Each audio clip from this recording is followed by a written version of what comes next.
चलिए, तो अब हमको यहाँ पर भारत में जितने भी बायोस्फीयर रिजर्व है उन सबको देखना है। लेकिन इससे पहले यहाँ पर बायोस्फीयर रिजर्व, नेशनल पार्क और वाइल्ड लाइफ सेंचुरी, ये तीनों में डिफरेंस हम लोग समझ लेते हैं कि क्या क्या तीनों में अंतर होता है। देखो, अभी वर्तमान में अगर हम बात करें तो भारत में 18 बायोस्फीयर रिजर्व हैं। ठीक है, बायोस्फीयर रिजर्व की संख्या कितने हैं? 18 बायोस्फीयर रिजर्व हैं। नेशनल पार्क की अगर हम बात करें तो 106 नेशनल पार्क हम लोग भारत में भी देखते हैं, और लगभग 500 प्लस, ठीक है, 500 से ज़्यादा, लगभग 564 के आसपास वाइल्ड लाइफ सेंचुरी हैं। तो भारत में इस प्रकार से इनका संख्या कितना कितना है देख लीजिए। तो अब देखो ये तीनों में डिफरेंस क्या होता है। तो स्वाभाविक सी बात है, यहाँ पर नंबर कम है, मतलब कि यहाँ पर 18, सिर्फ 18 बायोस्फीयर रिजर्व हैं, जबकि इनकी अगर हम बात करें तो 500 प्लस है। इसको अगर हम देख रहे हैं 100, लगभग 100 है ना, मतलब 106 है अभी। ये कम ज़्यादा होता रहता है, फिलहाल ज़्यादा होता है, कम होता नहीं है। जैसे कि नेशनल पार्क अभी 106 है, हो सकता है 1-2 साल बाद फिर से 1-2 बढ़ जाए, है ना। वाइल्ड लाइफ सेंचुरी कभी बीच बीच में बढ़ते ही रहता है। और ये अभी बायोस्फीयर रिजर्व 18 है, ये अभी कांस्टेंट है, मतलब इसका अभी समय लगेगा, हो सकता है 2-4-5 साल बाद एक का तो और बायोस्फीयर रिजर्व ऐसे बने। तो इस प्रकार से अभी कितना है इसको भी ध्यान में रखेंगे। अब देखो ये तीनों में अंतर क्या होता है। तीनों में एकदम छोटा छोटा अंतर है, ज़्यादा कुछ ऐसा अंतर है नहीं। जैसे कि यहाँ पर तीनों में डिफरेंस को आप देखेंगे, ये इस प्रकार से लिखा हुआ है।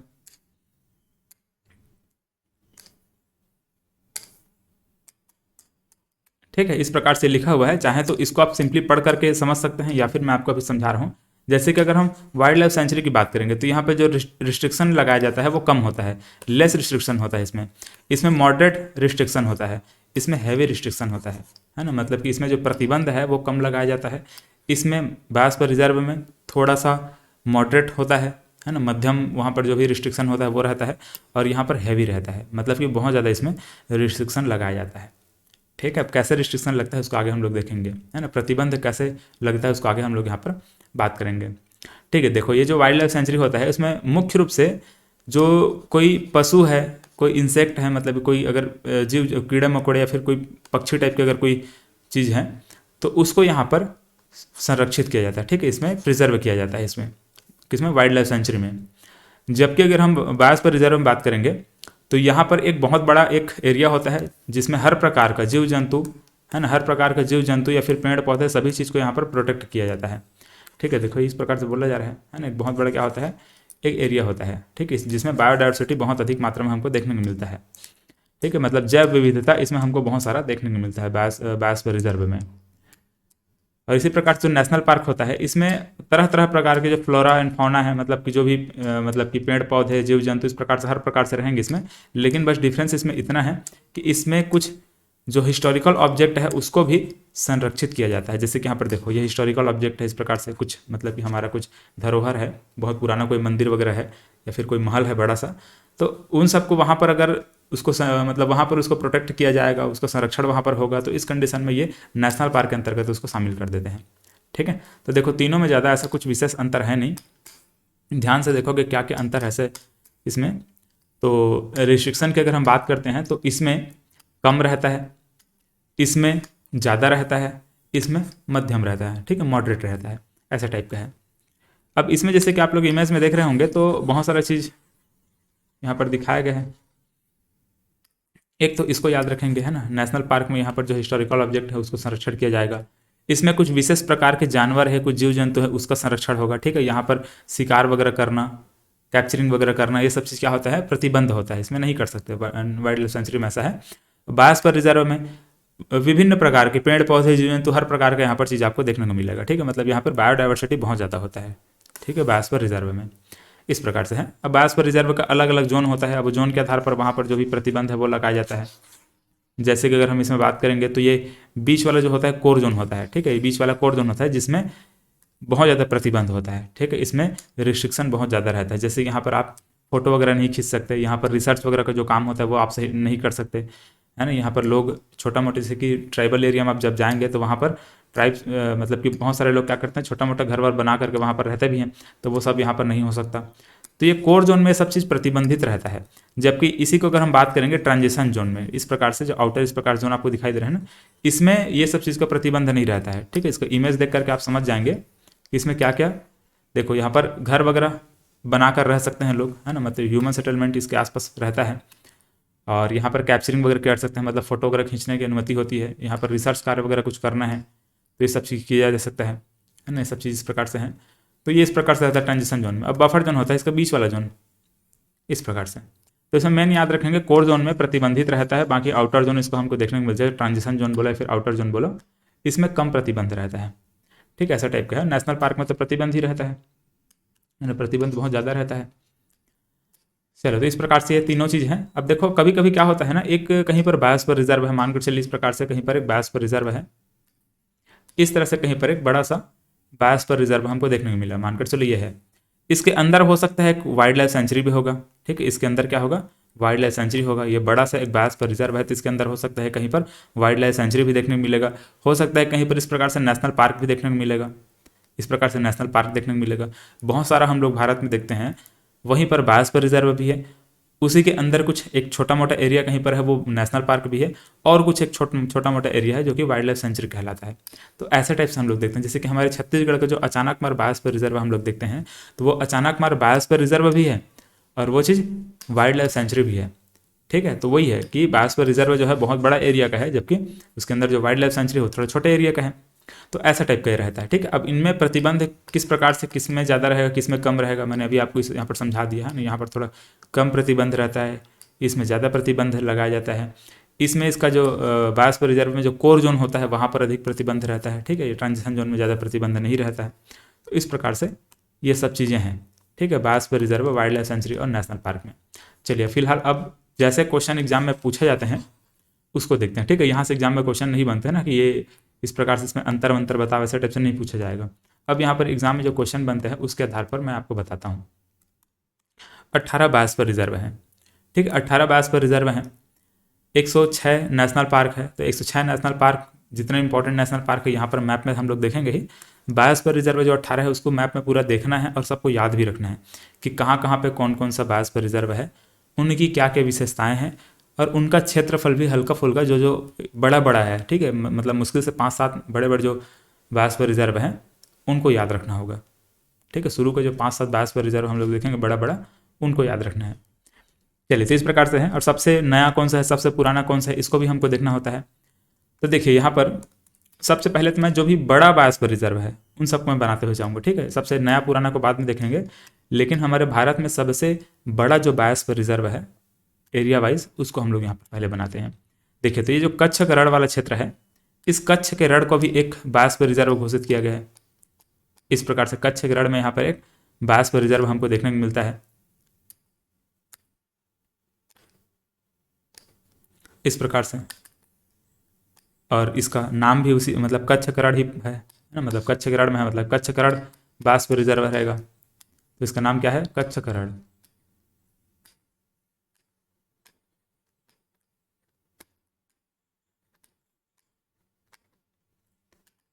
ठीक है, कच्छ का रण बायोस्फीयर रिजर्व है, इस प्रकार से। ठीक है, अब देखिए इसका क्षेत्रफल भी मैं लिखवाते जा रहा हूँ, जो इंपॉर्टेंट है मतलब जो बड़ा बड़ा है एरिया वाइज उसको मैं यहाँ पर लिखवा दूंगा। तो इसका जो क्षेत्रफल है 12,454 वर्ग किलोमीटर का, ये जो बायोस्फीयर रिजर्व है वो है। ठीक है, कच्छ करण का बायोस्फीयर रिजर्व है। ठीक है, चलो इस प्रकार से ये हुआ। अब इसके बाद दूसरे नंबर पे याद रखना मन्नार की खाड़ी, यहाँ पर है ना, गल्फ ऑफ मन्नार, ये वाले क्षेत्र में। तो जो मन्नार की खाड़ी है इसको भी बायोस्फीयर रिजर्व घोषित किया गया है। हालांकि ये मरीन बायोस्फीयर रिजर्व है, इसको याद रखेंगे ना, मरीन बायोस्फीयर रिजर्व है।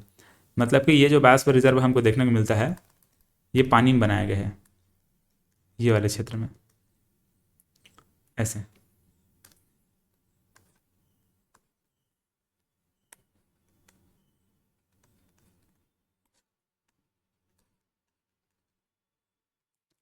मन्नार की खाड़ी,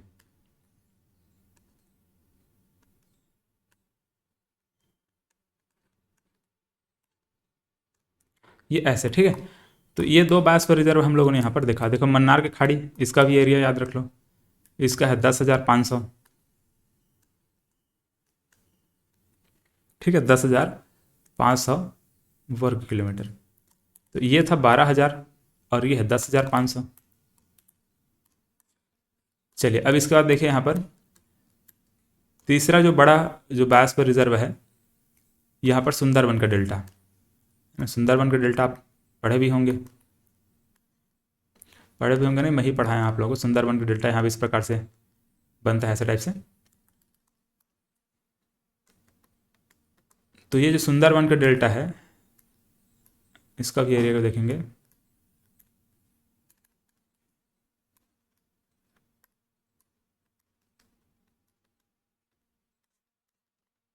ठीक है, सुंदरबन बायोस्फीयर रिजर्व है।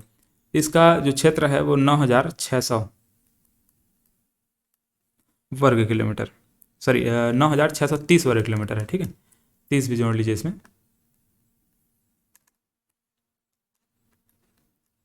कुछ ऐसे। चलिए, तो ये 3 बायोस्फीयर रिजर्व हम लोगों ने यहाँ पर देखा। अब इसके बाद देखिए कोल्ड डेजर्ट। ठीक है, यहाँ पर हम लोग देखते हैं हिमाचल प्रदेश में कोल्ड डेजर्ट बायोस्फीयर रिजर्व है।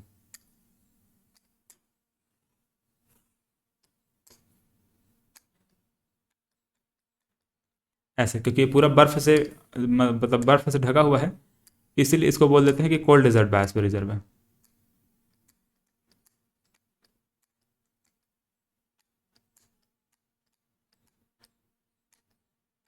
कोल्ड डेजर्ट बायोस्फीयर रिजर्व है। इसका भी क्षेत्रफल याद रखेंगे, 777 है ना, मतलब 7,770 वर्ग किलोमीटर इसका क्षेत्रफल है। तो इस प्रकार से 4 जो बायोस्फीयर रिजर्व है, जो कि बड़े बड़े हमारे भारत में बायोस्फीयर रिजर्व के रूप में जाने जाते हैं, इस प्रकार से। ठीक है, ये याद रखेंगे मरीन बायोस्फीयर रिजर्व है। ठीक है, मरीन बायोस्फीयर रिजर्व मतलब कि ये जल में, मतलब पानी में बनाया गया से। तो भारत का एकमात्र मरीन बायोस्फीयर रिजर्व बोलेगा तो इसको ले लेंगे, है ना, मन्नार की खाड़ी को। कोल्ड डेजर्ट को याद रखेंगे, यहाँ पर पूरा बर्फ से ढका हुआ है, बर्फ का रेगिस्तान के रूप में इसको हम लोग यहाँ पर देखते हैं, तो कोल्ड डेजर्ट है।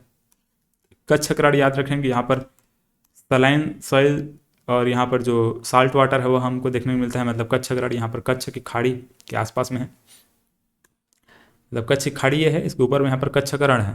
तो कच्छ करण को यहाँ पर बायोस्फीयर रिजर्व घोषित किया गया है।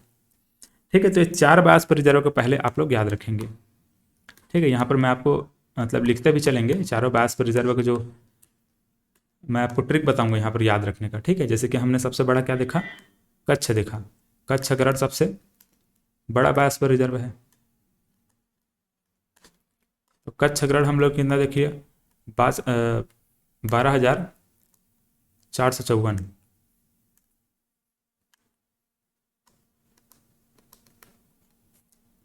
फिर उसके बाद मन्नार की खाड़ी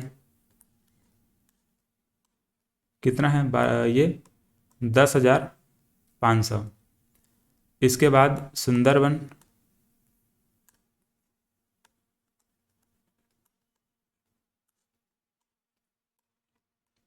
9,630। इसके बाद कोल्ड डेजर्ट ये 7,770।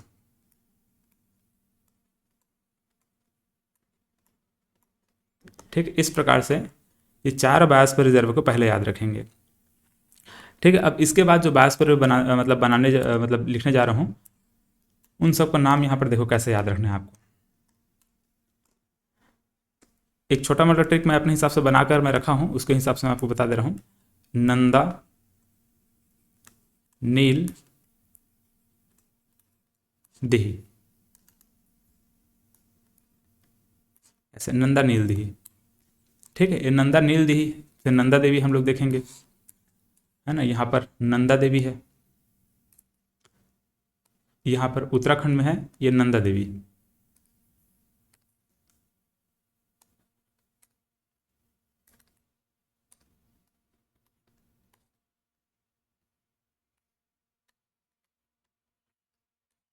ठीक, उत्तराखंड में नंदा देवी बायोस्फीयर रिजर्व है।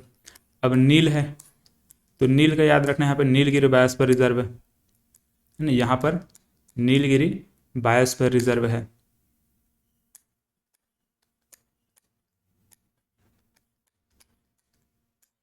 ऐसे नीलगिरी बायोस्फीयर रिजर्व है, ये तीनों में फैला हुआ है ना, इधर से कर्नाटक में, इधर से केरल में, इधर से तमिलनाडु में, तीनों राज्य में फैला हुआ है नीलगिरी बायोस्फीयर रिजर्व है। और याद रखेंगे नीलगिरी बायोस्फीयर रिजर्व भारत का पहला बायोस्फीयर रिजर्व है। ठीक है, भारत का क्या है ये, पहला बायोस्फीयर रिजर्व है। 1986 में इस बायोस्फीयर रिजर्व को बनाया गया था। ठीक, इस पॉइंट को याद रखेंगे, इंपॉर्टेंट है हमारे लिए। ठीक है, 5520 वर्ग किलोमीटर इसका क्षेत्रफल है। आगे इसको हम लोग देख लेंगे। चलिए, तो यहाँ इस प्रकार से इसको याद रखेंगे, ठीक है, नीलगिरी को।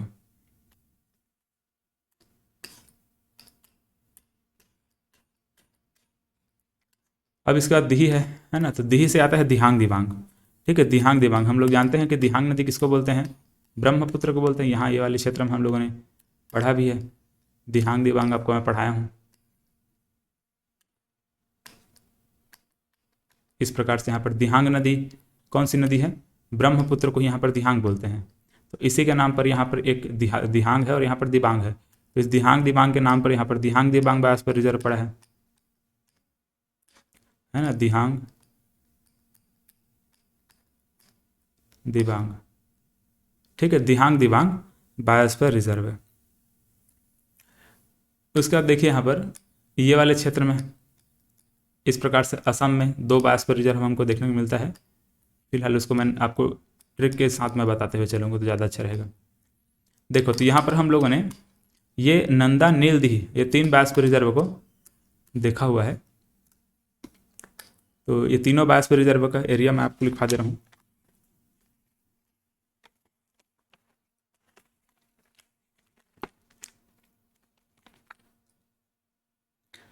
देखो, नंदा देवी का है 5860 वर्ग किलोमीटर, नीलगिरी का है 5520 वर्ग किलोमीटर, और दिहांग दिबांग का है 5112 वर्ग किलोमीटर। आप लोग कम से कम ट्रिक याद रखेंगे, ठीक है, ये 4 तो आपको याद रहेगा। ये 3 को नंदा नीलदिही से याद रख लेंगे, ये 3 को नंदा नीलदिही से याद रख लेंगे। और इसके बाद जो आएगा वो PSS ऐसे आएगा, ठीक है, ये P रहेगा, फिर S आएगा, फिर S आएगा। अब P से रहेगा पंचमढ़ी, पंचमढ़ी नहीं, इसको पचमढ़ी का पढ़ा जाता है, पचमढ़ी ऐसे। पचमढ़ी बायोस्फीयर रिजर्व है।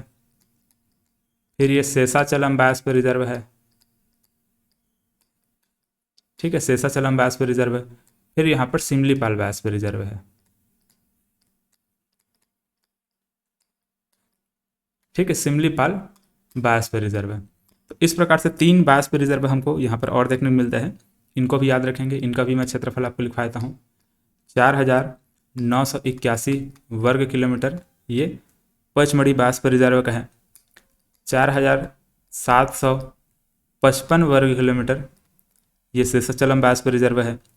और 4374 वर्ग किलोमीटर यहाँ पर सिमलीपाल बायोस्फीयर रिजर्व का है। अब तीनों को अगर ध्यान से देखेंगे, देखो तो तीनों क्या है, 4000 4000 4000 वाला है, ठीक है, मतलब 4000 के रेंज में 3 है। ये तीनों हम लोग देखे थे तो ये 5000 के रेंज में था, है ना। तो इस प्रकार से आपको इसको याद रखना पड़ेगा, ठीक है। ये 5000 के रेंज में 5000 5000 5000 कम होते गए, 5800 5500 5100, और ये 4900 4700 4300, तो ये 4000 के रेंज में, ठीक है। मतलब यहाँ पर जो पचमढ़ी है, शेषाचलम है, सिमलीपाल है, ये तीनों क्या है 4000 के रेंज में है, ये 5000 के रेंज में है। तो ऐसे याद रखने का ये अलग अलग तरीका है। अब देखो पचमढ़ी, पचमढ़ी शेषाचलम और सिमलीपाल।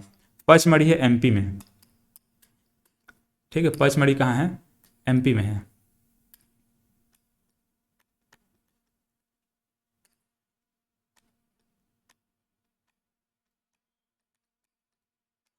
इस प्रकार से पचमढ़ी बायोस्फीयर रिजर्व है,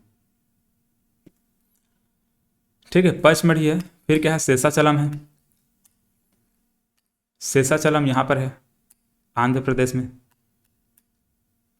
ठीक है, शेषाचलम बायोस्फीयर रिजर्व आंध्र प्रदेश में।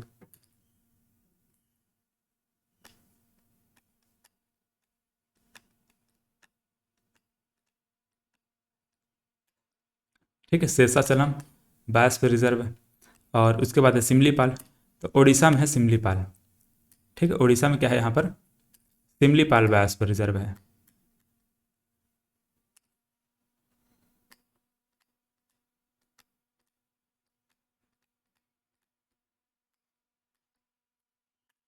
ठीक है, सिमलीपाल बायोस्फीयर रिजर्व है। चलिए, तो इस प्रकार से हम लोगों ने ये PSS को भी देख लिया, है ना। PSS बायोस्फीयर मतलब PSS मतलब कि पचमढ़ी, शेषाचलम और सिमलीपाल। अब ये पीएसएस के बारे में मतलब ये जो सिमलीपाल है ध्यान में रखेंगे, यहाँ पर हम लोग एक क्या देखते हैं, बुधावलौंग नदी वगैरह देखते हैं, बुधावलौंग है, वहाँ पर एक वाटरफॉल वगैरह देखेंगे। वाटरफॉल में शायद मैं आपको पढ़ाया हूँ इसको, सिमलीपाल राष्ट्रीय उद्यान में ये सब नदी है, ये वाटरफॉल है सर से कौन सा बताया था, बरही पानी, ठीक है, बरही पानी वाटरफॉल यहाँ पर मैं आपको बताया था सिमलीपाल राष्ट्रीय उद्यान में, वहाँ पर बरही पानी है, ऐसा मैं बताया था कुछ।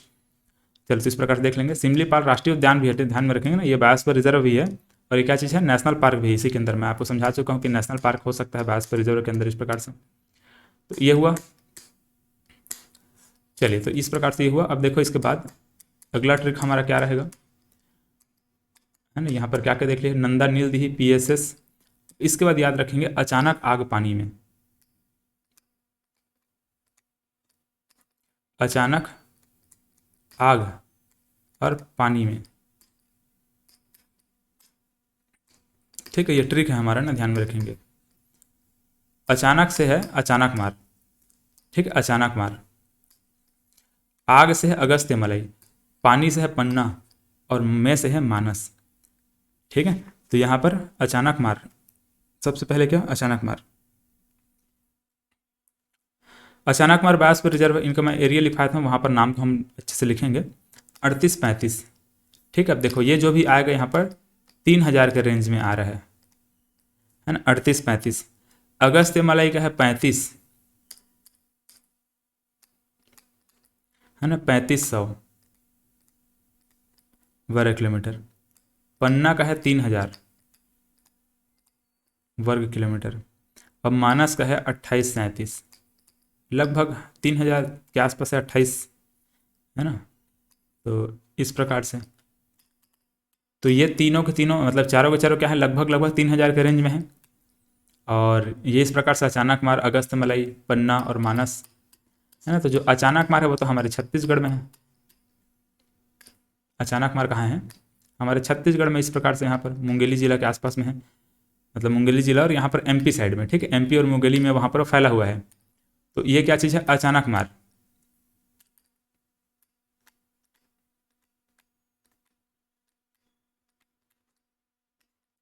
ठीक है, अचानक मार बायोस्फीयर रिजर्व,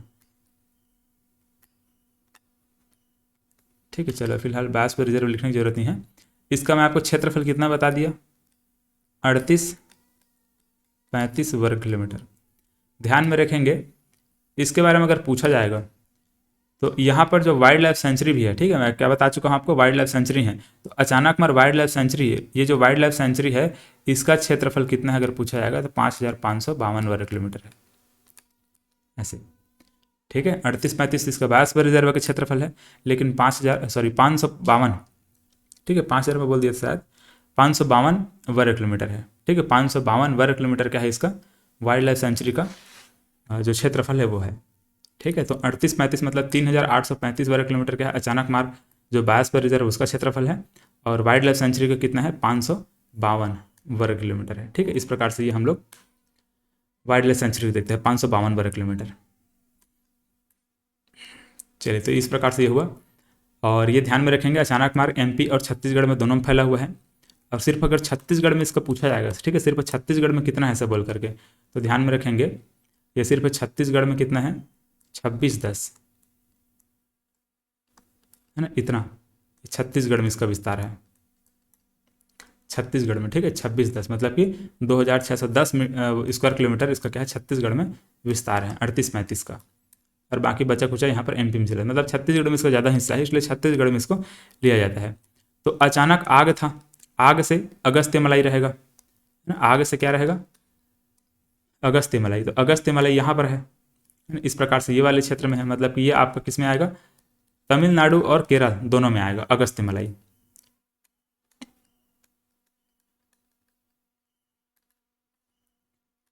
अगस्त्य मलाई, ठीक है, अगस्त्य मलाई बायोस्फीयर रिजर्व है।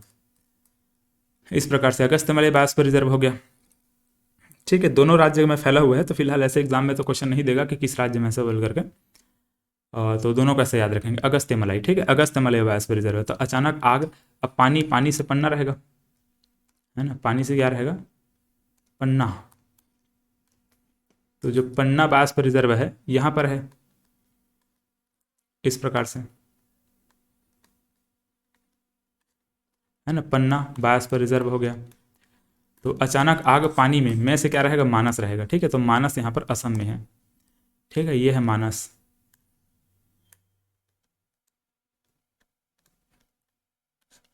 मानस बायोस्फीयर रिजर्व है, ठीक है। तो अचानक आग पानी में इस प्रकार से हो चुका है, ठीक है, चारों लिख लिए। अब इसके बाद आता है KGND, ठीक है। अगला जो ट्रिक रहेगा उसको ऐसे ही याद रख लीजिए, KGND रहेगा।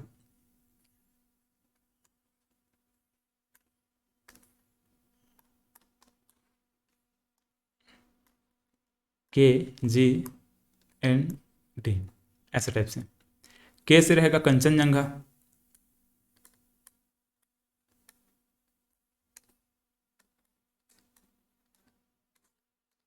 है ना, कंचनजंगा। जी से रहेगा ग्रेट निकोबार,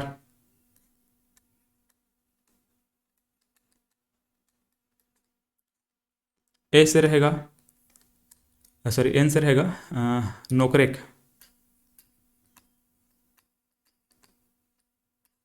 नोकरेक। और डी से रहेगा डिब्रू सैखवा, डिब्रू सैखवा, इस प्रकार से, ठीक है। कंचनजंगा का 2610 है क्षेत्रफल, कितना, सॉरी 2610 नहीं, 2620 है इसका, 2620 वर्ग किलोमीटर कंचनजंगा का। ग्रेट निकोबार का 8000, सॉरी 800, 8000 नहीं, 885, इतना। नोकरेक का है 820, डिब्रू सैखवा का है 765।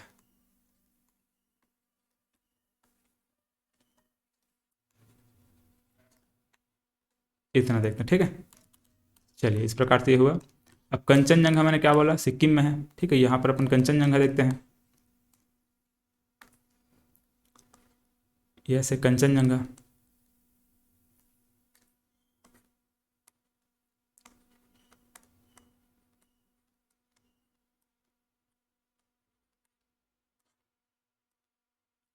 ठीक है, ये कंचनजंगा हो गया। उसके बाद यहाँ पर ग्रेट निकोबार है, ठीक है। तो ये अंडमान और निकोबार में यहाँ पर ग्रेट निकोबार है, ठीक है। छोटा छोटा दिख रहा है हालांकि यहाँ पर, तो यहीं पर कहीं पर बना लो इस प्रकार से, अंडमान और निकोबार में ग्रेट निकोबार, इस वाले क्षेत्र में ऐसे।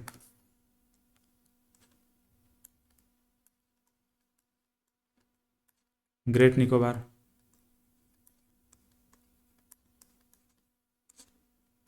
ठीक है, ये हुआ।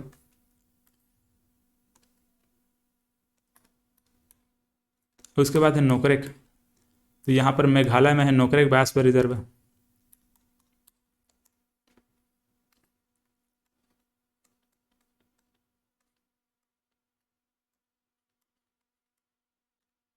नोकरेक,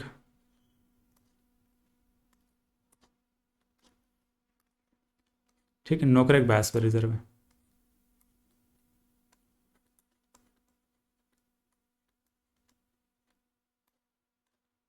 इस प्रकार से है, ठीक है। नोकरेक बायोस्फीयर रिजर्व है। और KGND, ठीक है, लास्ट में क्या था, डिब्रू सैखवा था। तो डिब्रू सैखवा भी मतलब ये वाला है, ठीक है, असम में है।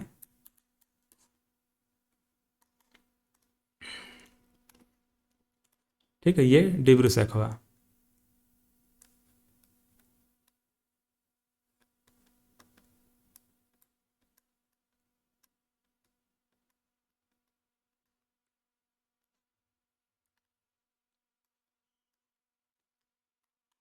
डिब्रू सैखवा बायोस्फीयर रिजर्व है, ठीक है। तो इस प्रकार से ये KGND भी हो गया।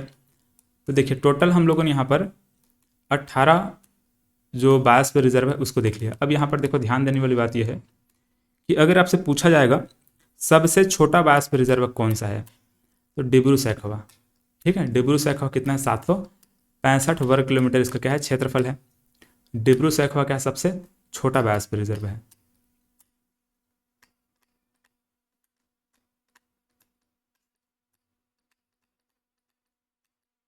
इस प्रकार से, ठीक है। सबसे पुराना बायोस्फीयर रिजर्व है कौन सा है, तो ये नीलगिरी बायोस्फीयर रिजर्व है। सबसे नया बायोस्फीयर रिजर्व कौन सा है, तो ये पन्ना बायोस्फीयर रिजर्व है, ठीक है, क्या है ये, सबसे नया है।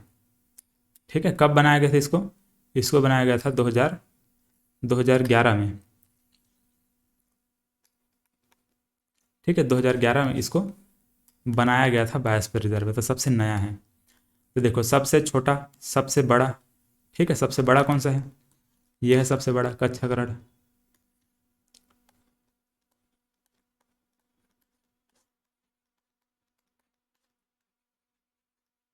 ठीक है, सबसे बड़ा बायोस्फीयर रिजर्व है। तो सबसे बड़ा बायोस्फीयर रिजर्व, सबसे छोटा बायोस्फीयर रिजर्व, सबसे नया बायोस्फीयर रिजर्व, सबसे पुराना बायोस्फीयर रिजर्व, इस प्रकार से हम लोगों ने लिख लिया। ठीक है, चलिए, तो इसको इस प्रकार से आप लोग, ये ट्रिक को एक बार और बता दे रहा हूँ आपको, है ना, कैसे कैसे हम लोगों ने देखा है इसको। तो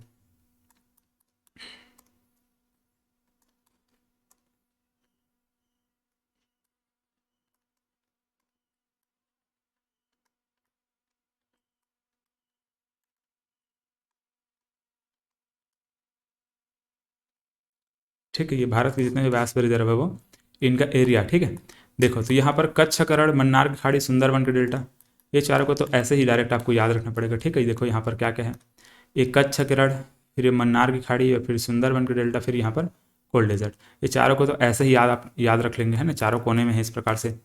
अब इसके बाद यहाँ पर आता है, देखिए, नंदा नीलदिही। ठीक है, नंदा नीलदिही, नंदा देवी है उत्तराखंड में, नीलगिरी है आपका केरल, कर्नाटक और तमिलनाडु के बॉर्डर में, दिही मतलब कि दिहांग दिबांग, इस प्रकार से अरुणाचल प्रदेश में है। पचमढ़ी, ये मतलब यहाँ पर क्या ट्रिक बना है, PSS, पचमढ़ी। पचमढ़ी कहाँ है, ये MP में है। शेषाचलम कहाँ है, ये आंध्र प्रदेश में है। सिमलीपाल उड़ीसा में है ना, PSS हो गया। इसके बाद अचानक मार कहाँ है, छत्तीसगढ़ में। आग मतलब कि अगस्तमलई, ये तमिलनाडु और केरल के बीच में है। पानी मतलब कि पन्ना, ये MP में है। में मतलब कि मानस, ठीक है, यहाँ पर असम में है। इसके बाद यहाँ पर कंचनजंगा, ग्रेट निकोबार, नोकरेक्स, डिब्रू सैखोवा, ठीक, KGND ऐसे। चलो, तो यहाँ पर कंचनजंगा सिक्किम में है, ग्रेट निकोबार, निकोबार अंडमान निकोबार में है, नोकरेक है मेघालय में, डिब्रू सैखोवा है असम में, इस प्रकार से। चलिए, तो इस प्रकार से जितने भी जो बायोस्फीयर रिजर्व है उसको हम लोगों ने यहाँ पर समझा। इसको इसी प्रकार से अलग अलग सेट बना बना करके याद रखेंगे तो चीज़ें याद रहेंगी, है ना। एक साथ तो सबको रटने की कोशिश करेंगे तो नहीं रटाएगा, तो आपको ऐसे ही इसको याद रखना पड़ेगा। ठीक है, सबसे पहला पूछा जाएगा तो याद रखेंगे नीलगिरी बायोस्फीयर रिजर्व, 1986 में इसको बनाया गया था। सबसे नया पूछा जाएगा तो याद रखेंगे पन्ना बायोस्फीयर रिजर्व है, 2011 में इसको बनाया गया है। सबसे बड़ा में ये, सबसे छोटा में ये। चलिए, तो इस प्रकार से बायोस्फीयर रिजर्व हुआ। इसके बाद हम लोग नेशनल पार्क देखेंगे, कौन कौन से राज्य में कौन कौन से नेशनल पार्क है उसको देखेंगे। और नेशनल पार्क को देखते हुए ये मानकर चलिए कि जो वाइल्ड लाइफ सेंचुरी वाला जो कॉन्सेप्ट है वो भी उसी में क्लियर हो जाएगा, क्योंकि लगभग 100 नेशनल पार्क देखने के बाद बहुत सारा तो वाइल्ड लाइफ सेंचुरी उसी में कवर हो जाता है। ठीक, क्योंकि नेशनल पार्क के ही आसपास में क्या है, वाइल्ड लाइफ सेंचुरी, उसी के नाम पर। तो वाइल्ड लाइफ सेंचुरी आप नेशनल पार्क अगर आप देख लिए तो मतलब समझ जाइए कि जो वाइल्ड लाइफ सेंचुरी है वो भी लगभग कवर हो जाता है। ठीक है, तो नेशनल पार्क को हम लोग अगली क्लास में देखेंगे। धन्यवाद।